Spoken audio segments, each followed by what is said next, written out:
Ladies and gentlemen, welcome to the second session of the day. May I now invite Mr. Harshpati Singhania, President AIMA and Vice Chairman and Managing Director, JK Paper Limited, and Mr. Sanjiv Mehta, Chairman and Managing Director, Hindustan Unilever Limited, onto the virtual dais. May I request Mr. Harshpati Singhania May I request Mr. Harshpati Singhania, President AIMA, to deliver the welcome address and conduct the session, please. Thank you very much. And good morning to all. Sri Sanjiv Mehta, Chairman and Managing Director of Hindustan Unilever Limited, distinguished guests, ladies and gentlemen. It is a pleasure to chair this special session with a special person, Mr. Sanjiv Mehta, Chairman Managing Director of HUL, and the winner of the prestigious 2020 AIMA JRD Tata Corporate Leadership Award. Sanjiv, it's AIMA's privilege to present you this award, and we are delighted that you have accepted our invitation to deliver the JRD Tata lecture on AIMA's Foundation Day. But if I may, on a personal note, say this is even more special because, ladies and gentlemen, it happens to be Mr. Mehta's wedding anniversary, and he is stealing away time from his wife and family to be with AIMA. So once again, Sanjiv, personally grateful for this one. AIMA's relationship with the Tata Group goes back a long way, and the group has been one of the key supporters of AIMA's cause, which is to build the management capability of the country. AIMA is proud of its association with Mr. JRD Tata since its inception. And in honor of that association, in 1990s, AIMA instituted an award for corporate leadership in his name, which is given to the most outstanding CEO each year. The Tata Group, through Tata Chemicals, has supported this award with an exquisite trophy and a token prize. We thank the Tata Group and Mr. R. Mukundan, the Managing Director of Tata Chemicals, for their constant support. Mr. Mehta, we at AIMA have admired your outstanding achievements for many years, and you have been the recipient of the Managing India Award for Outstanding Business Leader of the Year in the past. You've also graced some key AIMA events, including chairing AIMA's flagship event, the National Management Convention, and have been on the AIMA Council for some years now. Though you need no introduction to this audience, let me, as the host, talk briefly about your remarkable achievements as a business leader. You've had a distinguished career with the Unilever Group over the past 3 decades, of which almost 2 decades have been spent overseas. You have led Unilever organizations in Bangladesh, Philippines, Middle East, and the North Africa region. You took over charge of Hindustan Unilever for India and South Asia in 2013, and since then, you have transformed the organization into a new age corporation. You are a member of the Unilever Leadership Executive, the company's global executive board. Under your stewardship, the market capitalization of Hindustan Unilever has more than quadrupled to about $75 billion. You have reorganized the company's management structure for greater agility and efficiency, and you are leading the digital transformation of the organization. You combine business excellence with social good, and you have driven several development initiatives at HUL. You believe that doing good is doing well. And under your leadership, the Hindustan Unilever Foundation has delivered clean water to millions of people, empowered women entrepreneurs in rural India, and promoted hygiene all over the country.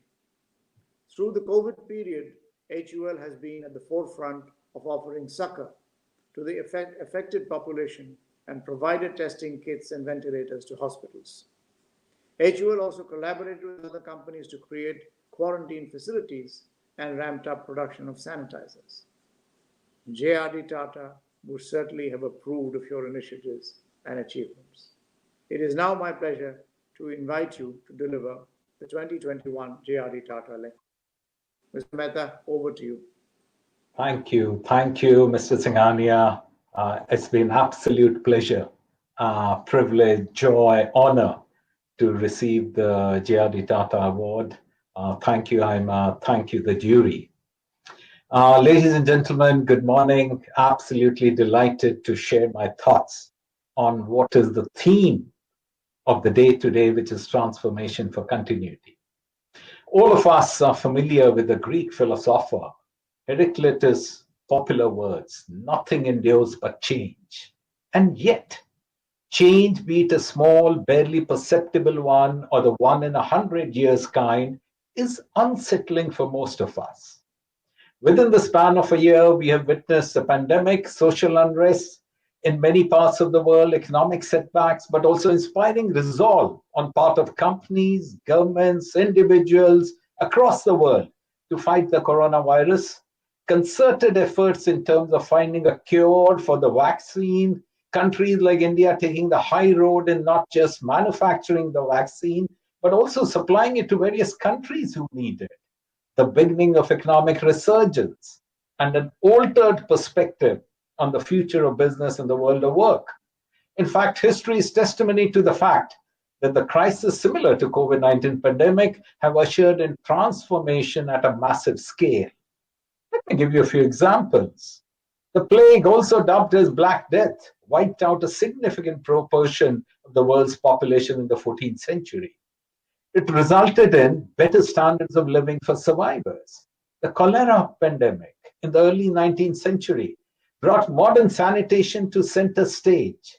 The Spanish flu in the early 20th century, around the time of World War I, resulted in socialized healthcare systems being adopted by several nations, better disease surveillance, and more organized collection of health data.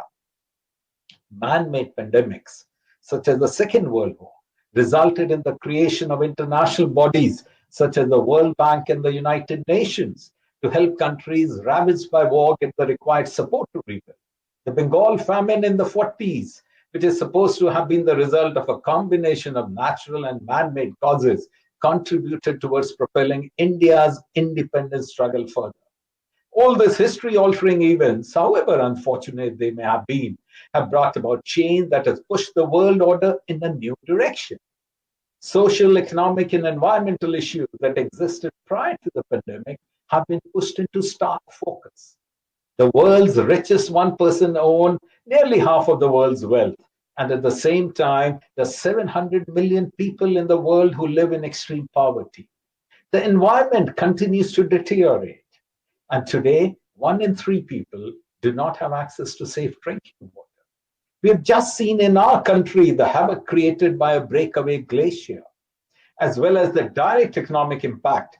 Many of these issues could drive social instability, civil unrest, nationalism, debt and credit crisis, protectionism, geopolitical realignment, and even possible military conflict, further magnifying the economic consequences. The rapid convergence of environment forces, economic struggles, and social tensions has led to widespread uncertainty and called into question the role that institutions play in the world today. In this context, business and governments increasingly face risk, volatility, and public skepticism. The societal context for business is changing. Planetary boundaries, the borders within which humanity can continue to develop and thrive, societal needs, and changing social licenses to operate are narrowing the opportunity space and restricting the ability of business to pursue value creation as usual. Consumers and investors expect shareholders' return, but also solutions for a better future. Businesses, in fact, can deliver both. In fact, they will have to. People believe that tackling environmental issues is as important as economic recovery. According to the Edelman Trust Barometer 2021, globally, business is generally trusted more by the citizens when compared with other institutions like the governments, NGOs, and the media. We Indians trust our institutions much more than any other country, and the trust on business is right on top. This is such a tremendous opportunity. but also one of great responsibility. Citizens are now entrusting us with their faith in doing the right thing. Let us seize this moment and work towards building a future that has the capacity to weather many such natural and man-made storms. We have the power to do better, do more, and do right. The business must lead the way. With vaccines rolling out, we are beginning to allow ourselves to imagine taking those tentative early steps into a re-engaged society. With this transition, the dynamics of work will continue to evolve. We will neither return to what we once knew, nor hopefully be driven by forces of an unmerciful global health emergency. Instead, our world will be defined by a state of uncertainty and unease.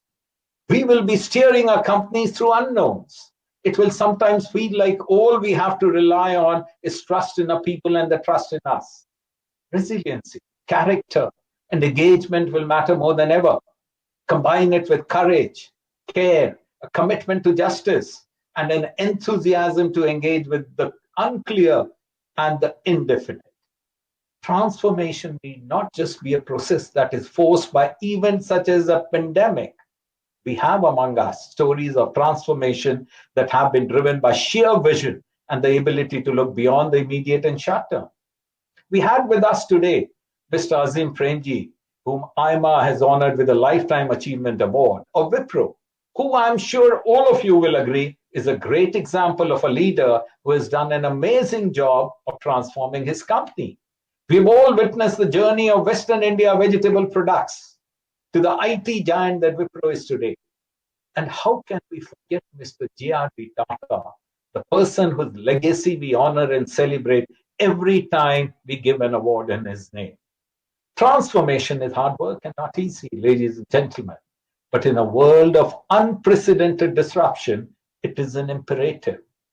Let me share a few thoughts on transforming for continuity. First, build a purpose-driven business.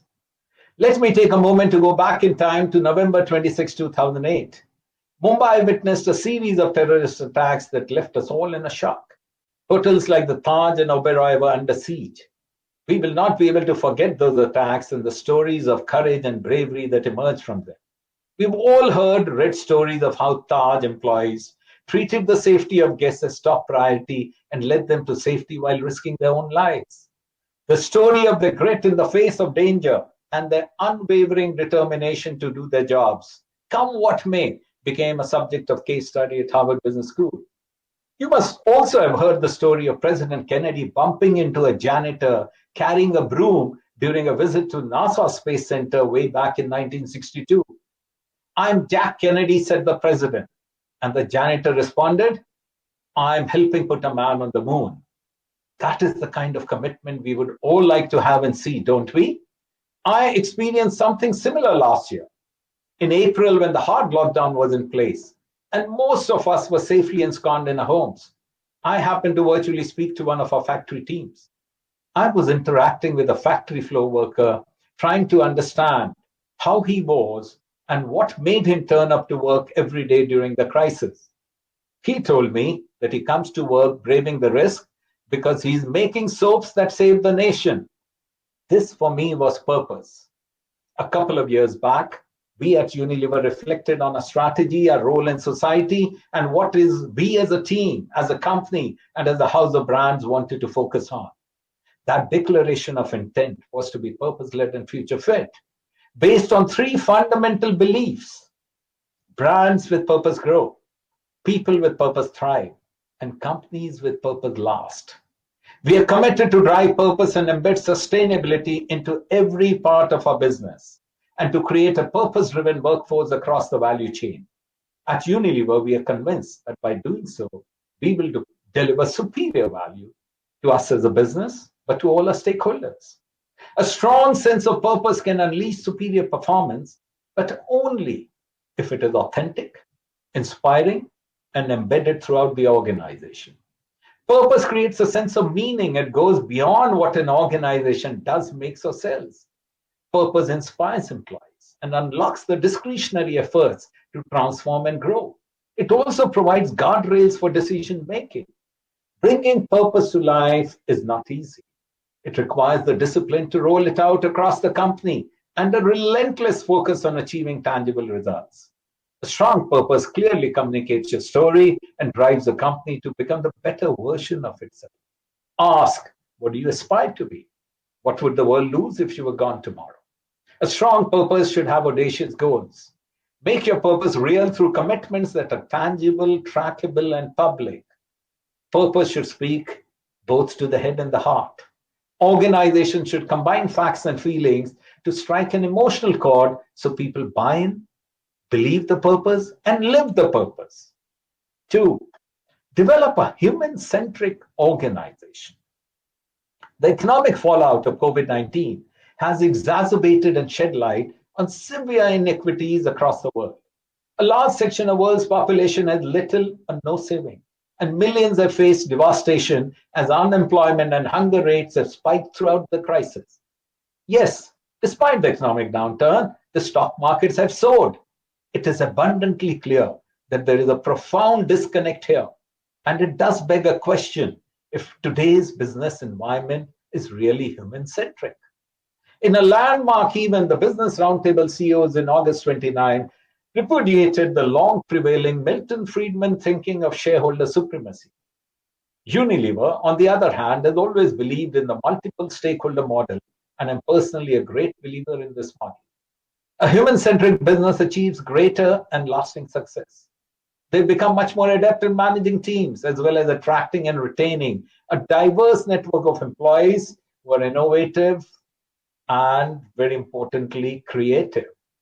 The Organization for Economic Cooperation and Development, the OECD, asserts that the human-centric model combines on an equal level of importance a profit seeking with social and environmental sustainability. It includes the concepts of environmental sustainability, decent work practices, values of integrity, and an empathetic lens to strategy. I would believe that a human-centric organization should have at least the following pillars. First, build purpose around improving the society, based on solving people's problems and meeting people's unmet needs, not just making money. Two, develop a human-centered culture which provides psychological safety, fosters diverse thinking and perspectives, and creates opportunities for employees to feel engaged and heard. Third, create jobs of the future. One of the biggest challenges the world faces today is inclusive growth, or lack of it, and ensuring that millions of youth who are ready to join the workforce are gainfully employed. It is very likely that millions will lose their current jobs to new technologies. The pandemic could accelerate this process. Realizing this societal need, Unilever has committed to reskilling and upskilling all employees to have future skill sets and have committed to helping equip 10 million young people with essential skill sets to prepare them for job opportunities in the decade ending 2030. Put core and compassion at the center of leadership. It is urgent and necessary, not just desirable, to humanize leadership. For decades, we have been portraying and practicing leadership as a heady mixture of passion, vision, and skills, making leaders ill-prepared to recognize and alleviate human suffering, let alone address the systemic issues that cause and perpetuate it. Unilever has committed to ensure that everyone who directly provides goods and services to the company earns at least a living wage or income. Not just the minimum wage, but the living wage by 2030. People need more of care and less of battle cry. Third, make sustainability a business goal. The emergence and spread of COVID-19 was not only predictable, it was predicted. A 2007 study of the SARS outbreak published in the Clinical Microbiology Review concluded the presence of a large reservoir of SARS-CoV-like viruses in horseshoe bats, together with the culture of eating exotic mammals in southern China, is a time bomb. David Quammen explained in his prophetic book, Spillover, Animal Infection and the Next Pandemic, published in 2012. We disrupt ecosystems and we shake viruses loose from the natural host. When that happens, they need a new host, Often, we are it. The pandemic has demonstrated how fragile and unsustainable the world has become. The existing crisis was predictable in many ways, but the world was in denial. Years of unsustainable consumption leading to climate change and loss in biodiversity are at the root of this crisis, having spurred a rise in zoonotic diseases, infections that come from animals. New diseases, however, are just the beginning. From coastal erosion to the decline of natural resources such as fisheries and forests, loss of nature carries a huge economic cost. While some may disagree with the moral imperative to preserve the natural world, there can be no disagreement on the economic imperative of doing so or the urgency of acting with speed and scale. We need to reset our relationship with nature by valuing it as an indispensable resource. We need to apply nature-based solutions to our greatest challenges and create more robust resilience to systemic shocks. Unilever is challenging itself to high standards to protect ecosystems like forests, peatlands, and tropical rainforests, and have committed to a deforestation-free supply chain by 2023. Recognizing the grave water problem our country faces, Hindustan Unilever Foundation, working with the partners in over 5,000 villages, in the last 8 years has created a water potential of over 1.3 trillion liters. To put in perspective, this can meet the drinking water needs of the entire Indian population for a year. Global warming, along with the impact of other negative human activities, is devastating our oceans. This is leading to an alarming rise in sea levels that could displace millions of people. Oceans produce half the planet's oxygen and absorb 90% of the anthropogenic heat. Millions of tons of plastic dumped into the oceans contaminate hundreds of species of marine life. The ocean, ladies and gentlemen, is not too big to fail, and it is not too big to fix, but it is way too big to ignore. Let us accept that combating climate change is one of humanity's defining challenges of the 2020s. If we are to resolve the climate crisis, we must protect, restore, and sustainably manage nature. It is no longer enough for businesses to be less bad or even not bad. We need to be good. We need to actively reverse the damage we have done over several decades and centuries. Let me give you an example. Unilever has made sustainability a business goal. It has committed to net zero emissions from all its products by 2039, from the sourcing of the material it uses up to the point of sale of its products. It has also committed to transition away from fossil fuel derived chemicals in cleaning and laundry products by 2030, unlocking new ways of reducing its carbon footprint. Here in India, in the fiscal year 21-22, we will collect and process more plastic than we use in our packaging material. Fourth, create a competitive advantage through speed, agility, adaptability, and resilience. It seems obvious that when faced with a crisis, companies should simply dial up more speed and agility to seize an opportunity. But this is easier said than done. Speed is not simply an attribute of an organizational activity tied to a clock time. Rather, speed is a complex, performance-enhancing organizational capability that requires a holistic approach to its development and execution. Speed alone enables companies to operate quickly only in already established product domains. During a crisis, company must also demonstrate agility, a capability that allows the organization to pivot to adjacent or entirely new product domains. Organizational speed and agility depend, in my views, on three interconnected capabilities. Recognition speed to identify opportunities and threats. Decision speed to decide on a new course of action. And execution speed to effectively reconfigure and mobilize the resources necessary for change. It is important for all aspects of speed to be in sync. We have realized that even with the best prediction models, we cannot predict our way to a no-risk world. This therefore means we must become far more adaptable. The crisis has shown adaptable teams retool in a matter of days. On the other hand, seemingly successful organizations with vast prediction capabilities paralyzed as the virus spread. During this crisis, many organizations driven by low cost, high efficiencies, and capacity utilization were caught at the wrong foot.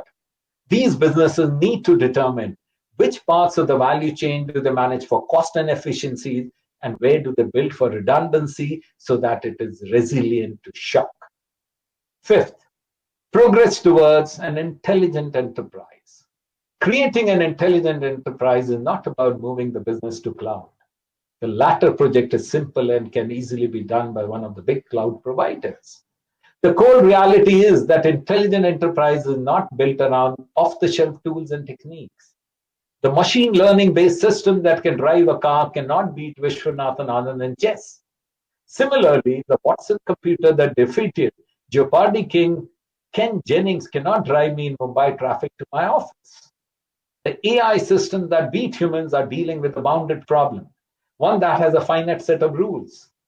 Businesses, on the other hand, operate in a real world, face unbounded problems within a universe of infinite possibilities. Despite a very robust risk assessment system in Unilever, we had not envisaged the risk of pandemic as a possibility, as a real possibility. Progress towards an intelligent enterprise will require significant efforts to improve organizations' decision-making capabilities. This requires talent and corporate culture to align in a way that cultivates new ideas. One good way to move towards this objective is to have team members which come from varying backgrounds and have different experiences and perspectives. However, everyone in the team needs to be trained to understand the problems they are solving, the techniques needed to approach complex problems systematically. We need to have engineers, management graduates, chartered accountants, liberal art majors, and statisticians come together to solve complex, non-linear problems.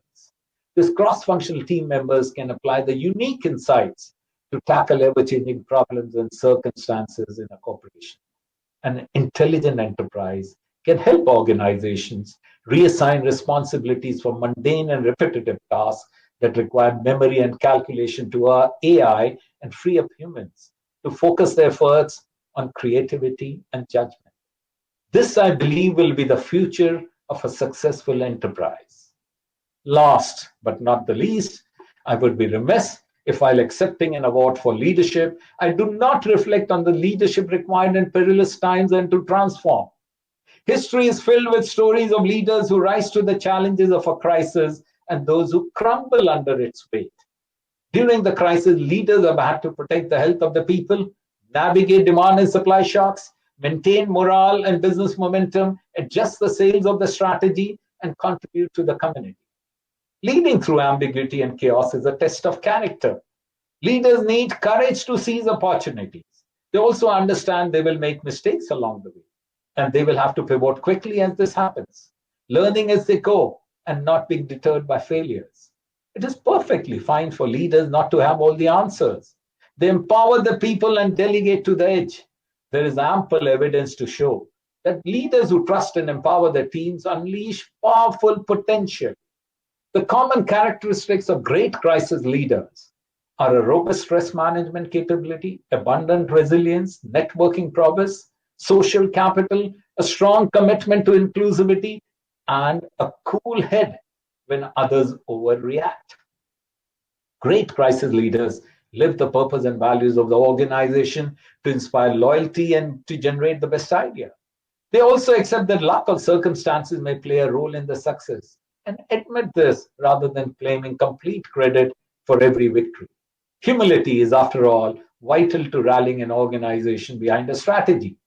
Successful leaders constantly analyze what has happened and, as the crisis unfolds, gauge their success and adapt their strategies. However, they always stay true to their non-negotiable values, such as accountability, credibility, integrity, humility, and kindness, which can be thought of as a compass guiding the mission. Strategy, on the other hand, is treated like a GPS that needs to be adjusted constantly to reach the destination. One of the important traits successful leaders will have to have is what Carl Weick describes as sense making, which is to make sense of the complex external world we are living in. Leaders need to make sure that they update their understanding of shifts in technology, markets, customers, channels, and competitive moves. Sense making involves pulling together disparate views to create a plausible understanding of the complexity around us, the testing, understanding, refining it, and if necessary, abandoning it and starting over. Sense making never leads to a flawless picture of what is happening. The world is uncertain and constantly changing, and our understanding will always have limits. Sense making is not about achieving omniscience, it's about learning.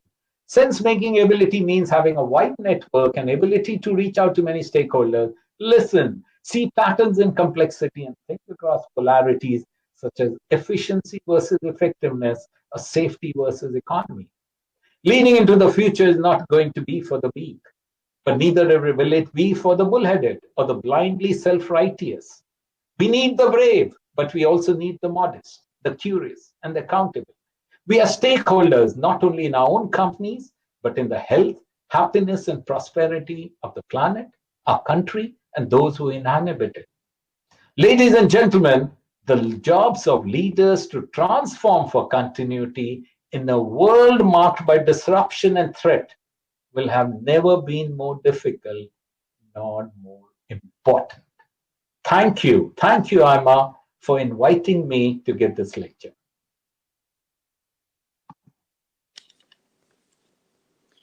Thank you, Sanjiv. Thank you for your very comprehensive talk and on a wide range of topics, and which is really the hallmark of a true leader, which you are. So really you reinforce what JRD Tata would have, believed in and in the spirit of the JRD Tata Award from AIMA. Thank you once again, Sanjiv. We Welcome. have a few minutes. Please. I know we're running a few minutes late, but if I may, there are some questions, and if I may we have about 10-12 minutes. If you don't mind, I will pose them for you. You talked about leadership, and you've talked about a lot of your experiences. So which ways do you personally think, if you reflect, has the COVID crisis changed, if I may say, or impacted your leadership strategy? You were a leader, but you came into this crisis. If you can share some changes that you experienced. No, thank you, Harsh. In my career, spanning now over 3 decades, I have been thrown at the deep end of crisis on several occasions. When I was a rookie at the age of 23, 24, I was made a crisis member. I was then working for Union Carbide of the Bhopal crisis team. And I believe a boy became a man working in Bhopal for a year and a half, handling the aftermath of the massive gas tragedy. When I was leading the business in Bangladesh for Unilever, we had a massive outcry against the Western companies after the Second Gulf War. When I was in North Africa, Middle East, I was in the thick of the Arab Spring, which you will recall spread from the fruit vendor in Tunis and spread all across the region.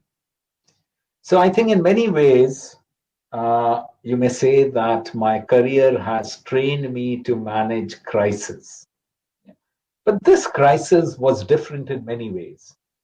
It was different because this was an economic crisis, this was a health crisis, this was a societal crisis, and it was a crisis which impacted not just a country or certain parts of the world, but it impacted the entire world. So one is, of course, there are certain aspects of crisis that you always bring to the fore. But it has also brought home the point that we cannot be a lone rider anymore in the world. We cannot be a lone rider as a company. We can't be a lone rider as a country. You need all of us to win this battle. Otherwise, we won't be able to control the pandemic. So that's one point. The second important bit, at the end of the day, it really boils down, Harsh, is you focus on looking after your people and the people will look after your business. That's so vital. It's fundamental. You have to not look at the blue book or the cost when it comes to protecting the health or the safety of the people. But once you do that, they go the extra mile, they look after your business and provide you more than what you have invested in them. The third important bit, which is so important, is like I was mentioning, is this entire thing about speed, agility, resilience, and adaptability. Over the years, corporations have been focusing on effectiveness, efficiencies, driving very hard. And in the process, there has not been much tolerance left for resilience. And that is why it has become so important for people to realize that where in the value chain you would build for resilience and where in the value chain you would have very importantly uh, speed and effectiveness still being driven. The two important things which I've captured here, which to me were also learnings, is when you look at speed, everyone talks about speed and agility, but you need to deconstruct what speed means. Yeah, and that's where the three elements come in. One is the recognition speed, when you recognize an opportunity or an issue. The second is, okay, abhi karenge kya uska? What are we going to do about it? The decision making speed. And the third is the execution speed, bringing your organization's prowess, the structures to act on it. So this is one very important bit of speed. And the last one where I talked about it in my lecture is sense making. You will never have perfect information. None of us will have. If we have the perfect information, we would be able to predict the crisis. So the ability to bring disparate information and make sense out of it is, I think, a trait which all leaders will have to develop in the future. This is something which the management schools will have to teach. How do you develop the trait of sense making? Thank you, Sanjeev. Great response. And I like the way in which you sort of not just analyze, but you break up a seemingly complex issue into small parts, which are bite-sized and one can deal with it. Again, really, really great. I think we have time for maybe one more question. And I'd like to say that, look, we've all talked about, and even today in the earlier session, the finance minister and others remarked on the crisis and what we have learned and things. What do you think would be some lessons that we have learned? And you talked about it in your address as well, which we have learned, which we, if I may say, should remember not to forget and throw away after this crisis has passed. So, Yeah. what we're all talking about this, what after a year or two, which are some of the Sure. I think there are two things I'll pick up. Yeah. One is healthcare. Yeah. There is no, when India, I think we have to applaud the government for going in for the hard lockdown, because at that stage, while everyone was cribbing about it, we must realize that, but we must realize that the healthcare system in the country was very fragile. And I believe, Harsh, just like the Y2K crisis gave a stimulus to the IT industry in the country, the current pandemic could give a real momentum to the healthcare industry in the country. Yeah. And healthcare we need for our own population, and as well as going up the value chain, as well as being a major provider of pharmaceutical products to the world. We also realize that by giving up local manufacturing of API, which is the active pharmaceutical ingredients, we have done a big disservice to the nation. So going back and starting to manufacture APIs is also very critical. I believe India can really become the affordable healthcare capital of the world. Yeah, and this will not only be good for the citizens of the country, but it could be a massive growth engine for the country. So this is one. The second important bit, for pandemic, we will get a vaccine. We have got a vaccine, people will get vaccinated. But for climate, there won't be a vaccine. And I think we have to stop procrastinating. I'm so happy that the US administration under President Joe Biden have again come back to the Paris Accord. Yeah, it was a complete, absolutely wrong step taken by the previous administration. Yeah. And this is a crisis which is staring at us. If we are not able to control the global warming, then large swaths of land and many parts of our own country will get underwater. And we are talking about devastation not seen earlier. Look at, what happened with this glacier melt falling apart in Uttarakhand just a few weeks back. How many people we lost? And this is just a small impact of the climate crisis that is facing us. So my urge would be that first, as a world, we have to stop procrastinating, take concrete steps. And as businesses, we have to adopt sustainability as a business goal. If I have to pick up two big lessons that the world should not forget, one is to accelerate on climate, the other is healthcare. Okay, thank you. That's great. And actually, on climate in particular, I think Unilever, as you've described, also has had a great organizational commitment around it. And I've had I've had the opportunities to interact with Paul Polman, your former head and your global head, and he's been very passionate. He always talks about it.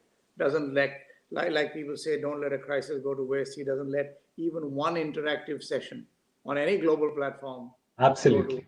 without talking Absolutely.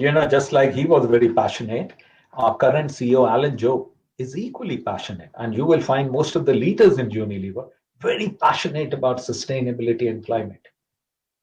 It goes back to some of the points that you made in your talk about the purpose, about being passionate, about also having compassion. So all of this shows that it's not individual humans who are just believing in these causes, but it's an organizational wide belief in Unilever, and that shows in these examples. Absolutely. I would have loved to chat more, and there are many more questions and thoughts, and with somebody but we were running late, as you know, and I'd with your permission, like to end here. But before I end, I want to once again congratulate you on receiving AIMA's Corporate Leadership Award, the JRD Tata Corporate Leadership Award, and particularly sparing time on a very important day for you, on a personal day with your wedding anniversary. And the fact that you talked about so many important things, doing the right thing, which is very important, things that we need to reflect on. The responsibility on business to rise up to multiple challenges and issues. And your repeated use of the words like trust and character really, to me, have been standouts. A lot of other things are business, but these are values, these are traits that we need to consciously nurture and imbibe. So thank you very much for your talk, for being with us today at AIMA, and best wishes. And now I think we should let you go and spend time with the family. Thank you indeed. Thank you, Harsh. Thank you, AIMA. Have a fabulous